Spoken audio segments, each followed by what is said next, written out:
akong damgo sa una, when I started, akong kabalaka man lang sa una, which actually did happen before. And I hope today it did not happen anymore and will not happen even if I am not governor anymore of Misamis Oriental. Naman ko ang kabus ko. Sa matag bation nila sa ilang lawas, di na sila diretso matog ospital. Maningkamot man na sila nga magtigo mong pliti.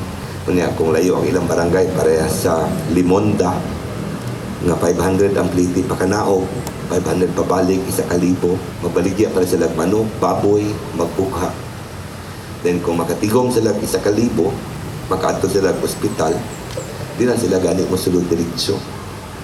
Ang ilang buhaton ay silip-silip pa na sila. Kung dili ba mo mga saba, mga doktor sir, o ang mga nurses.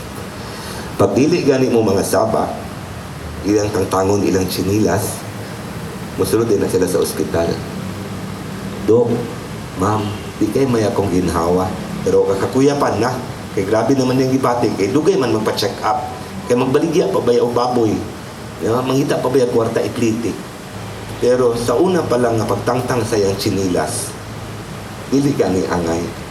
And kung maldito bitaw ang doktor o nurse, di man gina siya masulod. Hindi may tabo saya. Masakay balik sa balhabal, muli sa Limonda, mamutol og mga dahon, iyang lagaon, dayon herbal na dayon para sa iya. Then maybe some will actually die in the bed where they are sleeping. Because they might not be able to purchase and afford medicines na atong gireseta. But if you open my heart, believe me, if there were things that I and Attorney Joy had challenges before, was the 8 provincial hospitals. From the challenges that we had a couple of years back, now the 8 provincial hospital is not only an asset to the provincial government, but we were able to deliver the basic health services to our constituents in the province.